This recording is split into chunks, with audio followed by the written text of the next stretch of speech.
Welcome to the Experience Strategy Podcast with Joe Pine, author of The Experience Economy and many other popular books on experience.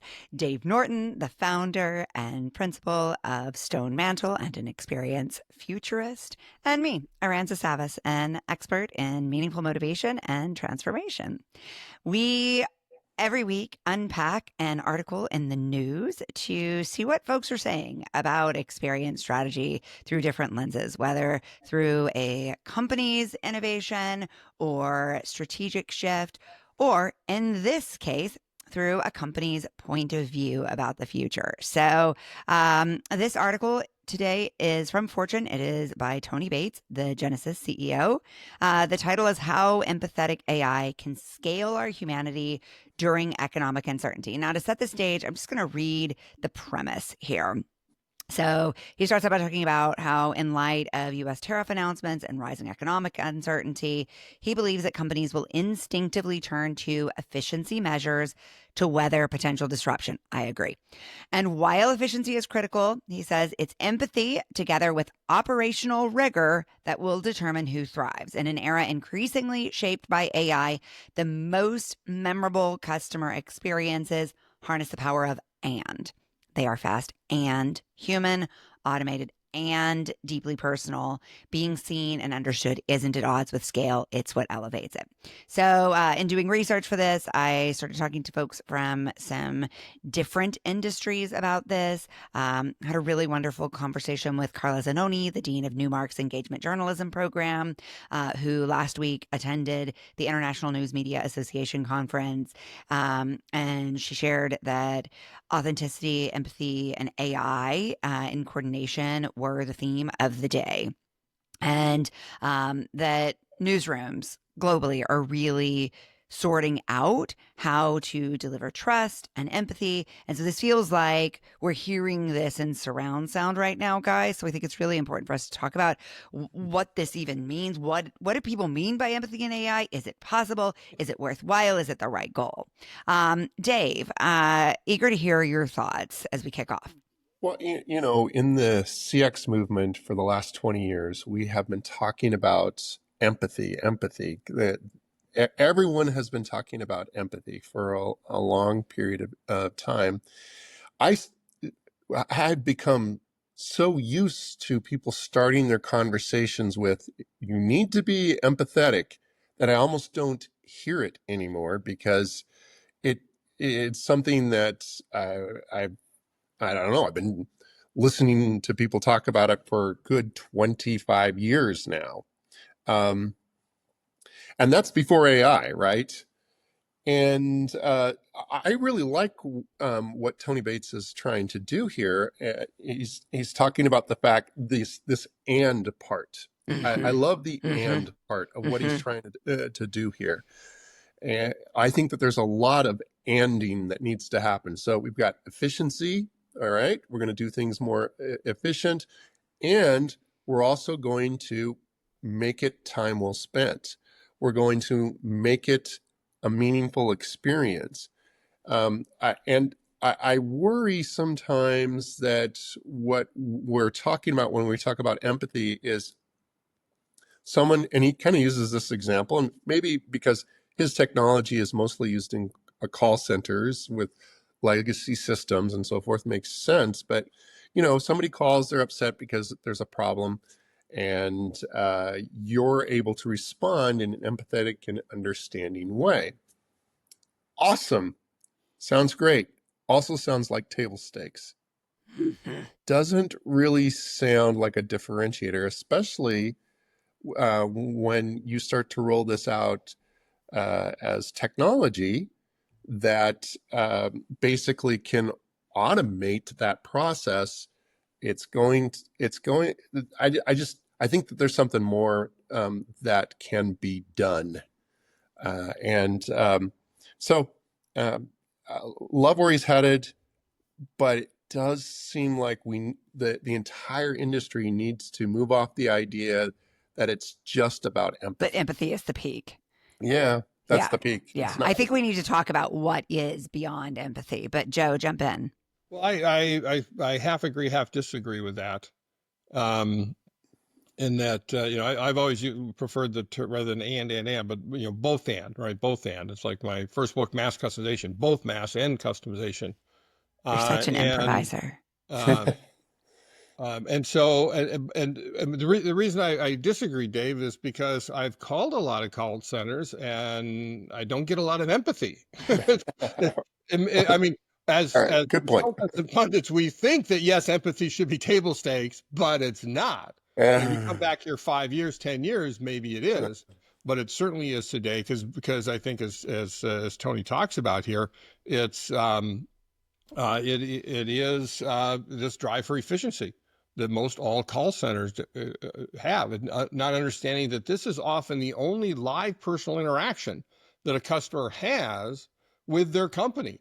And it's like, therefore, it's like the most important thing to get right, and the most important thing to be human, to be authentic. I also philosophically, I remember reading something like 20 years ago or 25 years ago, maybe as I was writing with Jim Gilmore, a book on authenticity in business. And it talked about that sympathy is actually better than empathy. Everybody talks about empathy because it sounds better than sympathy. And I Sounds don't remember the smarter. philosophical reasons, but the one that occurs to me is that actual empathy can get in the way of getting the job done. Is Hmm. basically, if you Hmm. empathize, you've now internalized, as Hmm. opposed to, sympathy is a great thing if you can just express sympathy. But if you empathy, you've internalized it so much that as it's bothering them, it can bother you. Hmm. And maybe for some, that's an instigator to do better, do faster, do more. But for others, it's like they're thinking about it as they're trying to get stuff done. Yep. And so I think that sympathy might be the right approach. That's exactly right. And from a behavioral standpoint, that's exactly where I was headed with this is that everything we're talking about in this article and in frankly so many of these conversations is sympathy. And I think AI is already doing a really good job of that.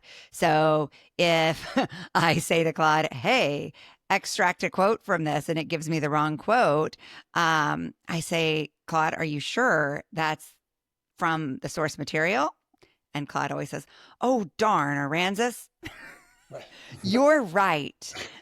Let But me that's try that totally again. stimulated, Aransas. There is no empathy. There, There's it's no but it sympathy. is. No, there's no sympathy. Well, It's totally, what it's totally doing, stimulated. what it's Claude doesn't do doing, anything. what it's doing is what every good coach has ever done for you. Yeah, They mirror. are acknowledging and Yeah, validating. It is what every good service provider is doing. I They're agree with that. It's acknowledging acknowledging and and validating. I agree with that. validating. It's not sympathy. It yeah. is so powerful, though, right? It is disarming to be acknowledged and validated. And actually, that's in some ways the most exciting and the scariest thing about this. Yeah. Well, until people start mocking it because it As I becomes just canned, um, which You is know a what? real issue. Yeah, I'm not too worried about that, frankly. Human beings are so vulnerable to acknowledgement and validation Hmm. and so hungry for it that we will rarely question it, which is why this is such a big concern for the news industry. But it's because they so little get it, right? Because they do call contact centers, they Like don't get any sympathy, from and their therefore, mother. Right. right. That's so funny. Well, But I that's why like things like fake news are a part of this conversation. well, Right? Because okay. if you can through acknowledgement and validation, you can create what feels like a safe space Hmm. in which you can breed anything. Hmm. Oh, I mean, that's an interesting. We should do a whole podcast just on that. But one of the things I said is I think it's table stakes, and I still do. The fact that we're not getting it from people, you could say that as a training issue. Sure, that's probably part of it. But I think that the world, like we take these words like trust, which mean something in our private lives, and we apply them to business situations, and they mean something completely different. Loyalty in our private life means something completely different than what it means in our business life. And I think that That's true. there's like this halo from empathy because it means something in our personal lives and we're trying to apply it to a business situation. That application would be better served if we actually used some business terms. So, so why not get the emotional job done for the customer? Okay. This is something I talk about all the time. But let's say, for example, that the technology figures out a way to know that you're really upset. And in these types of situations, you're most likely to be upset because you've lost hope.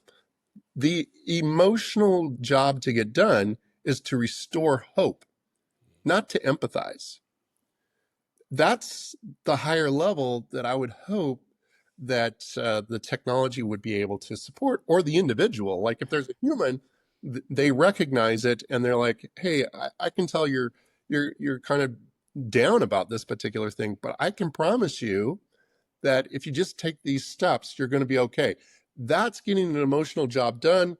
It goes way beyond, and you can tailor that to each one of the situations. So I don't have to hear over and over again, I feel sorry for you. Like I don't have to hear that over and over I don't think again. that's ever going to go well. But AI can do that job, Dave. That I agree with, right? AI can Yeah. do And I that think job, people with the right but it can't be training can. right. Just like a Ritz Carlton, when they say all the time, my pleasure, right? It becomes rote and it doesn't work anymore. Right. That's the same in any situation. Yeah. But I think this idea here of training AI to do emotional jobs well is the answer we're looking for here. It's not empathy. And I think the distinction you just made is really, really important from a strategy Two perspective. thumbs up. Mhm. Two thumbs Oh, up. good. Thanks, Yeah. guys. I appreciate your validation. I really do. We hear you, Dave. um, but that's I think what people are looking for here, both from a customer perspective, but also in terms of clarity from a roadmap development. What is it we're trying to do? We're not, because empathy, you're right. It's one little piece of this. The bigger job is to understand the mode of your customer and then meet that emotional job. And I think distinguishing the language as you described is a really important piece of this that we don't talk about. Mhm. Yeah. Well, I'm glad you agree with it. I mean, it seems like this is what everyone is talking about right now. Aransas, you asked me to write an Uh-huh. article on some When of do the. you use humans? When do you use Yeah, technology? Yep. yeah. We just did some research. When do you use humans? When do you? And I haven't gotten it done yet, so I got to get it Coming done. soon. But another Let, article. let, let, let me Go, then go ahead, Joe. encourage your writing and your research a little bit on that. Don't never use the phrase "use humans." Don't Mm. use humans. Okay, Okay, human resource. you interact with them, you encounter them, you do other things, but don't use humans. That's utilitarian. Hey, friends, you probably already know that Joe, Dave, and I lead a year-long program called the Experience Strategy Collaboratives. It's designed to help strategists build better experiences. It's springtime, so of course, it's that time of year when we invite a new group of experienced strategists to step into the collaboratives and become master strategists. You and your company join the program and you decide on a project or initiative that you want to be informed by the research we do. Other non competing companies also join. Each quarter, we have summits where you meet people from other industries. And in between, Stone Mantle does amazing research on your behalf to advance your initiative and the other companies. This year, our theme is Only Companies with a Point of View Survive. And for listeners of this podcast, we have an amazing experience to offer. For one happy listener, we'll be giving away a one-person membership. That's a $35,000 value. Yep. That happy winner can participate in the collaboratives for free. There's just a few roles, and you have to subscribe to the Experienced Strategist Substack to be eligible. We've posted an entry form in the show notes, which is also available on Substack. Go to theexperiencestrategist.substack.com for all the details. Yeah. You had another article, Arancis, that you put forward that kind of talks about this a little bit more, because everyone is talking right now about the role of AI versus um, of humans.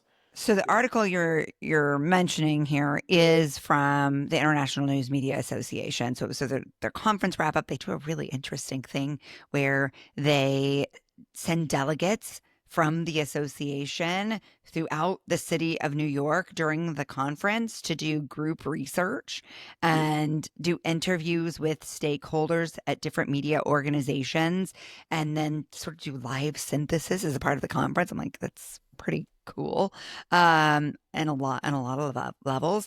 But yeah, that's exactly right. They were saying that there were some very clear themes. They were all around how do we use technology, and not all of them are about experience. I think your point about using technology to do emotional jobs is really dependent on using it to solve for problems that weren't solved well at the functional level in many cases. And so, I don't want to talk so much about the functional piece of it in this conversation. So I'm going to leave out some of their themes. But the two that were most salient to what we were talking about is number one, the human element is differentiator. And so all these top agencies are still saying, like, obviously everybody has access to AI. So how are you going to stand out? And their belief right now, their point of view is that standing out means emphasizing creativity, editorial voice, and trust. Right. And I think, again, I want to keep coming back to Joe's book on authenticity here, because trust, authenticity, empathy, and AI, these are very entangled ideas, and they can either help or they can destroy. Basically, though, on that one, they're just saying AI is table stakes, but it's not the differentiator, which I think we agree with. The second one that I think is salient to our point is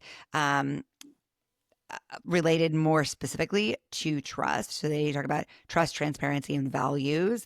And one of the solutions that they shared was Newsweek has fairness meters, I guess, on all of their articles, so that people can assess whether or not they feel like they're receiving balanced information. Yeah, I actually like it. Yeah, I think I it's like the kind of idea of it cool. being co-created. Yeah, A lot better than a like button. Yeah, yeah, it's a lot more meaningful than a like Right. button. hmm yeah.